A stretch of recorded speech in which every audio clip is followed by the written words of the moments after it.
नमस्कार दोस्तों, आशा करती हूँ आप सभी लोग बढ़िया होंगे। वेलकम टू अपनी पाठशाला सिविल सर्विसेज। मेरा नाम है दिव्या ओला और आज के सेशन में हम हाल ही में जो हमारी केंद्र सरकार है उन्होंने जो पोर्ट ब्लेयर है जो कि अंडमान और निकोबार द्वीप समूह है, उसकी जो राजधानी है पोर्ट ब्लेयर, उसका यहाँ पर नाम बदला है और नाम रखा गया है श्री विजयपुरम। ये न्यूज़ काफ़ी चर्चा में रही है, तो आइए समझते हैं कि अंडमान और निकोबार आइलैंड्स ज्योग्राफी क्या है, वहाँ पे कुछ आइलैंड्स के क्या पहले ही बोल सकते हैं नाम चेंज हुए हैं कि नहीं हुए हैं, श्री विजयपुरम रखने का यहाँ पर बोल सकते हैं क्या रीज़न है, और साथ ही हम देखेंगे कि क्या इनका अंग्रेज़ों के साथ कोई संबंध है इस द्वीप का या फिर इस नाम का। और साथ ही में जो हमारे हिस्टोरिकल लिंक्स अगर हम देखें, जो चोल साम्राज्य है, आपका चेरा साम्राज्य है, क्या उसके साथ कोई भी यहाँ पर संबंध रहा था इस द्वीप का। तो सारी चीज़ें हम इस सेशन के अंदर डिस्कस करेंगे। ये आपका जो टॉपिक है it is relevant with UPSC GS paper 1 जो कि modern Indian history freedom struggle से संबंधित, क्योंकि कहीं ना कहीं ये जो टॉपिक है पोर्ट ब्लेयर या फिर जो अंडमान और निकोबार द्वीप समूह है उसका स्वतंत्रता संग्राम में भी क्या संबंध था, ये भी आज हम जानेंगे। तो आइए देखते हैं जीएस पेपर 1 और जीएस पेपर 2 से संबंधित आपका ये टॉपिक रहता है। क्यों चर्चा में रहा है, तो यहाँ पर सेंटर हैज चोजन, हाल ही में क्या किया है कि हमारी जो केंद्र है वहां पर उन्होंने पोर्ट ब्लेयर को श्री विजयपुरम नाम देने का यहाँ पर डिसीजन लिया है। अब ये डिसीजन क्या बोल सकते हैं, क्या किस कारण से यहाँ पर लिया गया है, तो ऐसा कहा जा रहा है कि जो औपनिवेशिक विरासत है, जो कॉलोनियल लेगेसी है इस नाम के पीछे, उसको कहीं ना कहीं ये खत्म करने के लिए और जो हमारे इंडियन फ्रीडम स्ट्रगल, जो स्वतंत्रता संग्राम में जिन लोगों को बोल सकते हैं एक ऑनर के रूप में, सम्मान के रूप में हम इसे यहाँ पर इसका नाम बदल रहे हैं। राइट, तो चलिए समझते हैं अपन इन सब चीज़ों के बारे में। सबसे पहले अगर हम बात करें कि क्या ये अंडमान और निकोबार द्वीप समूह जो एक केंद्र शासित प्रदेश है, अच्छा केंद्र शासित प्रदेश या यूनियन टेरिटरी होता क्या है, भारत में एक प्रकार का एक प्रशासनिक प्रभाग है, इस तरह से हम देख सकते हैं, जो पूर्ण रूप से मतलब कंप्लीटली या पार्शियली, आंशिक या पूर्ण रूप से भारत की केंद्र सरकार के द्वारा शासित होता है। हमारे पूरे देश में अगर हम बात करें तो 28 स्टेट्स हैं और 8 यूटीज हैं, मतलब 28 राज्य और 8 केंद्र शासित प्रदेश हैं, जिनमें अंडमान और निकोबार द्वीप समूह according to India's geography Bharat की बंगाल की खाड़ी के हिस्से में स्थित है। भारत का सबसे दक्षिणतम बिंदु, जैसे हम कहते हैं इंदिरा पॉइंट या पहले इसे कहा जाता था पिग्मेलियन पॉइंट, ये भी अंडमान और निकोबार द्वीप समूह में जो सबसे आखिरी द्वीप है ग्रेट निकोबार, उसका सबसे आखिरी बिंदु है, जो भारत का भी ओवरऑल अगर हम देखें तो क्या रहता है, सदर्न मोस्ट पॉइंट रहता है। तो आइए समझते हैं कि क्या पहले भी अंडमान और निकोबार द्वीप समूह में जो द्वीप रहे हैं क्या उनके नाम बदले गए हैं। तो 2018 में और 2023 में जो भी हमारे जो प्रधानमंत्री हैं उन्होंने 21 आइलैंड्स का यहाँ पर नाम चेंज किया था, जो परमवीर चक्र पाए गए हमारे बोल सकते हैं सोल्जर्स थे उनके नाम पे। और 2018 में इन ऑनर टू हमारे जो नेताजी सुभाष चंद्र बोस है उनको सम्मानित करते हुए यहाँ पर रॉस, नील और हैवलॉक आइलैंड तीनों के नाम बदले गए थे। रॉस आइलैंड का नाम सुभाष चंद्र बोस द्वीप रखा गया, नील आइलैंड का नाम शहीद द्वीप रखा गया और हैवलॉक आइलैंड का नाम स्वराज द्वीप रखा गया। तो ऐसा पहली बार नहीं हो रहा है, पहले भी अंडमान और निकोबार द्वीप समूह में जो द्वीप रहे हैं उनके नाम बदले गए हैं।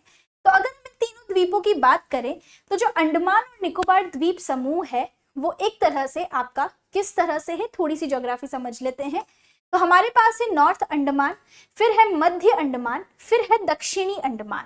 दक्षिणी अंडमान को अलग होता है डंकन पैसेज के थ्रू लिटिल अंडमान से, यहाँ पर आता है आपका लिटिल अंडमान, और फिर ये पूरे हैं अंडमान द्वीप, और फिर लिटिल अंडमान के बाद शुरू होते हैं आपका कार निकोबार, नॉन केरी आइलैंड, आपका ग्रेट निकोबार। तो ये है निकोबार द्वीप और ये है अंडमान द्वीप। अंडमान और निकोबार द्वीप 10 डिग्री चैनल से क्या होते हैं, अलग होते हैं।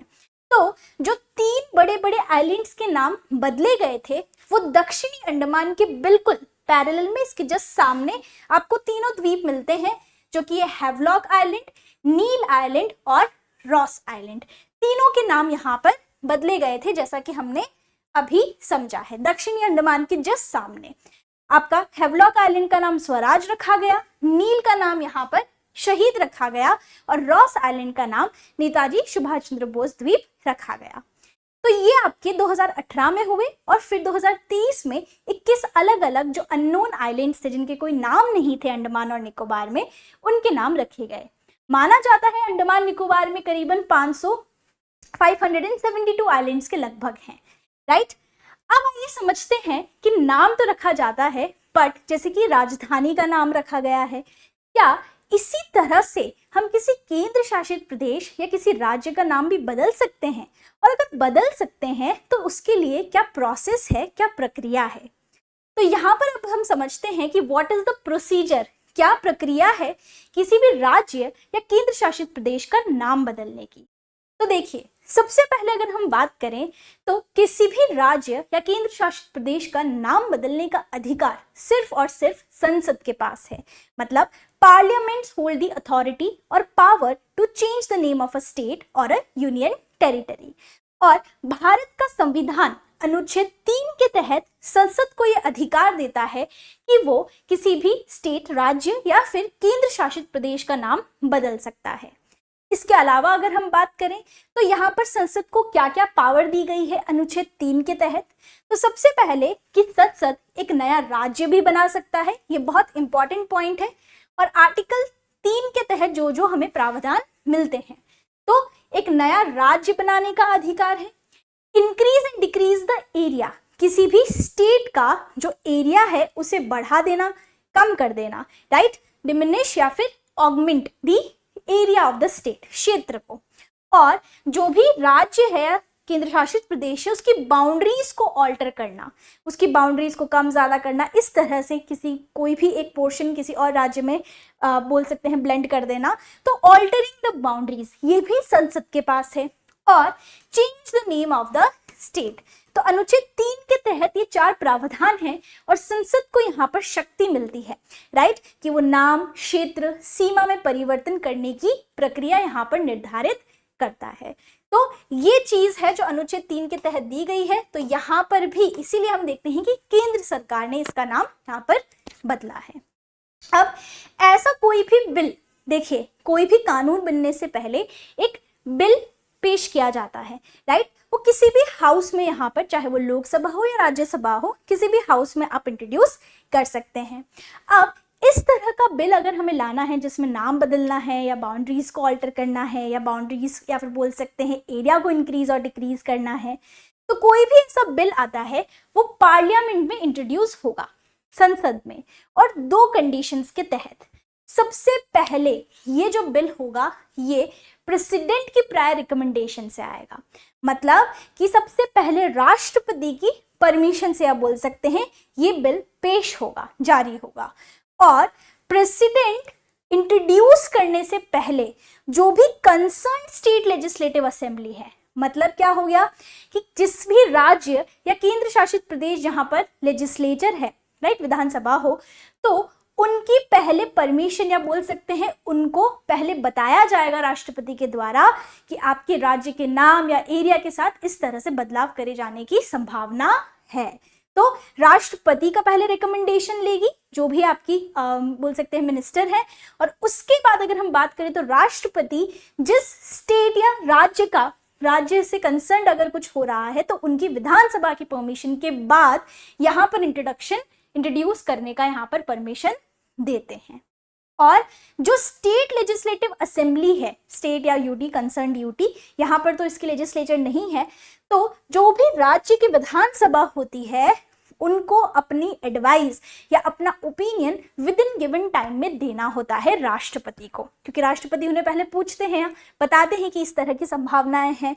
और सेकेंड थिंग, ये बहुत बार प्रीलिम्स में पूछा जा सकता है स्टेटमेंट बेस्ड, कि क्या आपकी विधानसभा के व्यूज जो हैं क्या वो राष्ट्रपति पे बाइंडिंग होंगे, मतलब कंपलसरी होगा कि राष्ट्रपति को मानना ही पड़ेगा जो विधानसभा कहेगी, नहीं मानना पड़ेगा।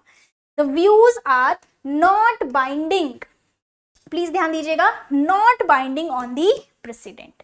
यहाँ पर उन्हें कह सकते हैं कि राष्ट्रपति को उनका बस ओपिनियन मांगा जाता है, बट उनके व्यूज बाइंडिंग नहीं होते।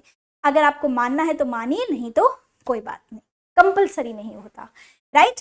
और उसके बाद अगर हम बात करें तो किस मेजॉरिटी से ये बिल पास होगा, absolute majority, effective majority, simple majority. तो यहाँ अगर हम बात करें किसी भी साधारण बिल की तरह ये सिंपल मेजॉरिटी चाहिए इस तरह के बिल को पास होने के लिए। सिंपल मेजॉरिटी का क्या मतलब है कि जो भी मौजूद है, प्रेजेंट है, उनका 50% जो बोल सकते हैं 50+1 वोट, राइट। मतलब आधे से ज्यादा, एक ज्यादा जो वोट चाहिए, प्रेजेंट जो भी वहां पर मेंबर्स हैं। और फिर उस बिल को राष्ट्रपति के पास भेजा जाता है एसेंट के लिए, और अगर वो बिल अप्रूव हो गया तो वो एक कानून बन जाता है, एक लॉ बन जाता है। और इस तरह से किसी भी राज्य या यूटी का नाम हम बदल सकते हैं। तो ये तो संवैधानिक प्रावधान है इस नाम से या फिर स्टेट के किसी भी अनुच्छेद 3 के तहत जो भी प्रावधान लिखे गए हैं उनसे संबंधित। अब अगर हम आगे बढ़े तो कॉलोनियल बैकग्राउंड देखते हैं कि जो पोर्ट ब्लेयर है, जो अंडमान और निकोबार द्वीप समूह की राजधानी है। अच्छा, अंडमान और निकोबार द्वीप समूह में भी पोर्ट ब्लेयर कहाँ स्थित है? तो जो दक्षिणी अंडमान है, साउथ अंडमान वाला जो द्वीप है, उसमें आता है आपका पोर्ट ब्लेयर। तो क्या इसकी कॉलोनियल लेगेसी है, राइट? ये अब हम समझते हैं। तो सबसे पहले अगर हम बात करें तो नाम ये जो पोर्ट ब्लेयर है ये पड़ा कैसे? तो इसका नाम किसके after, it was named after lieutenant Archibald Blair. Archibald Blair करके एक लेफ्टिनेंट थे, इनके नाम पर क्या पड़ा है? पोर्ट ब्लेयर का नाम पड़ा था। हुआ ये था कि 1778 के अंदर पोर्ट ब्लेयर पहली बार मतलब एज ए एक्सपीडिशन, घूमने फिरने या सर्वे के लिए आते हैं अंडमान आइलैंड्स। कलकत्ता में बेस था तो कलकत्ता से अंडमान आए थे अपनी 2 शिप्स के साथ। ये बहुत इंपॉर्टेंट है क्योंकि हर न्यूज़पेपर में, हर मीडिया ये कवर कर रहा है एलिजाबेथ और वाइपर, ये 2 आपको ध्यान रखने हैं कि कलकत्ता से जब वो अंडमान की तरफ आए थे 1778 के अंदर, तो इन 2 शिप्स के साथ आए थे जिनका नाम है एलिजाबेथ एंड वाइपर।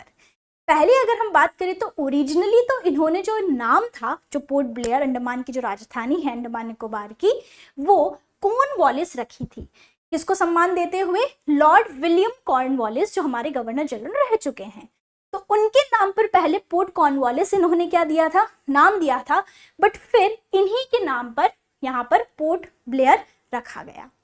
इसके बाद अगर हम बात करें तो इसका कोई स्वतंत्रता संग्राम से कोई यहाँ पर बोल सकते हैं संबंध है? तो देखिए, सबसे पहले अगर हम बात करें जो हमारा फर्स्ट वॉर ऑफ इंडिपेंडेंस या रिवॉल्ट ऑफ जो 1857 की हम बात करते हैं, तो हम ये जानते हैं कि लार्ज स्केल पर ब्रिटिशर्स के खिलाफ यहाँ पर बहुत मूवमेंट्स चलाए गए थे, राइट। और यहाँ पर 1789 में अंडमान निकोबार में पहली बार एक पीनल कॉलोनी की स्थापना हुई। एक पीनल कॉलोनी क्या होती है? एक तरह से दंड कॉलोनी, राइट। मतलब एक तरह से बहुत दूरस्थ बस्ती जहां पर कैदियों को रहने और काम करने के लिए भेजा जाता है। एक तरह से कहें तो सजा के रूप में भेजा जाता है। तो पीनल कॉलोनी का यहाँ पर एस्टैब्लिशमेंट हुआ था 1789 में।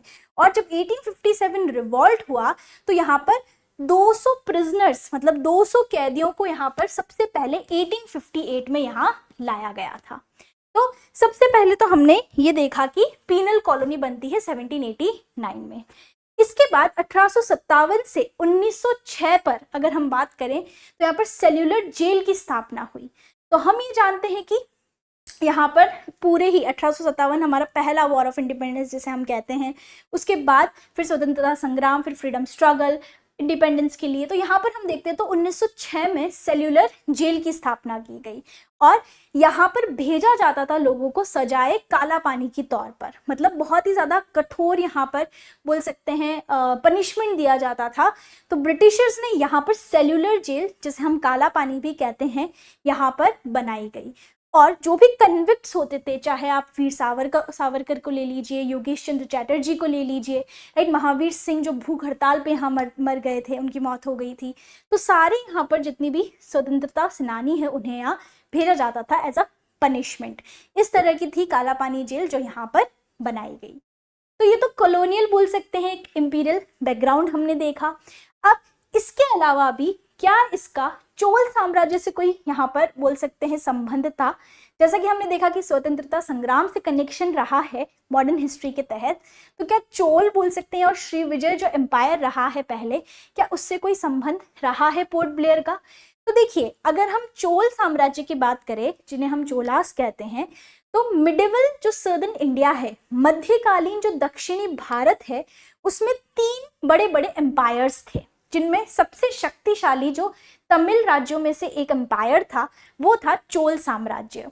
आप चाहें तो चोल हो गए, आपके चोलाज हो गए, चेराज हो गए, पांड्यास हो गए। ये 3 बड़े बड़े सर्दर्न, मिडिवल सर्दर्न बोल सकते हैं इंडिया के साम्राज्य थे, जिनमें चोल तमिल किंगडम था, एक बहुत ही पावरफुल, एक स्ट्रॉन्ग तमिल किंगडम था, जिसकी शुरुआत 8th सेंचुरी में विजयलया चोल ने करी थी।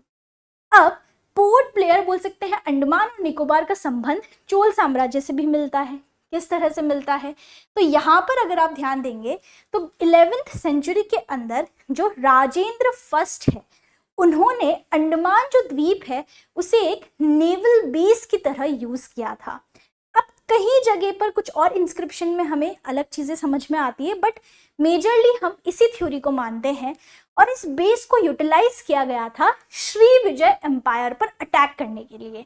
जो आज का इंडोनेशिया का सुमत्रा जो आइलैंड्स है, सुमत्रा जावा जो हम पढ़ते हैं, तो सुमत्रा जो द्वीप है आपका इंडोनेशिया का, वो था पहले श्री विजय एम्पायर। और चोल साम्राज्य के राजेंद्र फर्स्ट जो आपके किंग थे, उन्होंने अंडमान को as a naval strategic base बनाया था इन पे अटैक करने के लिए। तो आज ही नहीं, पहले भी इसको as a naval base, as a military base use किया गया है।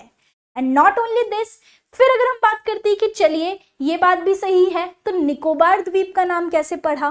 तो निकोबार की अगर हम बात करें तो थंजावुर के अंदर हमें 1050 सी बोल सकते हैं उस टाइम से संबंधित एक इंस्क्रिप्शन मिलता है, एक शिलालेख मिलता है, जिसमें यहाँ पर माना गया है कि इस आइलैंड का नाम क्या रखा गया था? मां नक्कवरम। नक्कवरम से आया है निकोबार।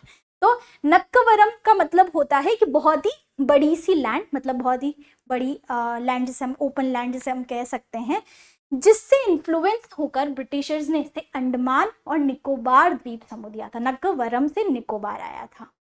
तो ये आप बोल सकते हैं एक तरह से हिस्ट्री है, हिस्टोरिकल बैकग्राउंड है अंडमान निकोबार, पोर्ट ब्लेयर और इनके जो भी नाम से संबंधित हमने चीज़ें देखी।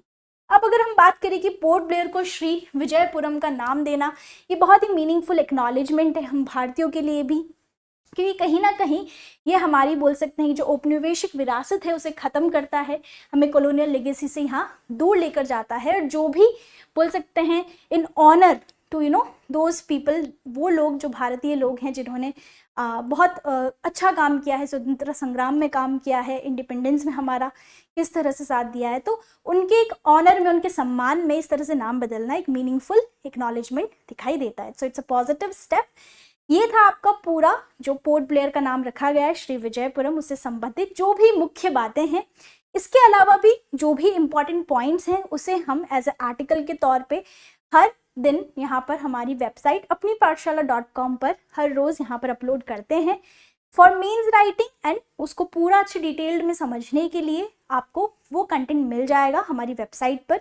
आप इंग्लिश करंट अफेयर्स में जाके उसे एक्सेस कर सकते हैं। I hope you enjoyed the session. Thank you so much, and let me know in the comments if you have liked the session. Have a great day ahead.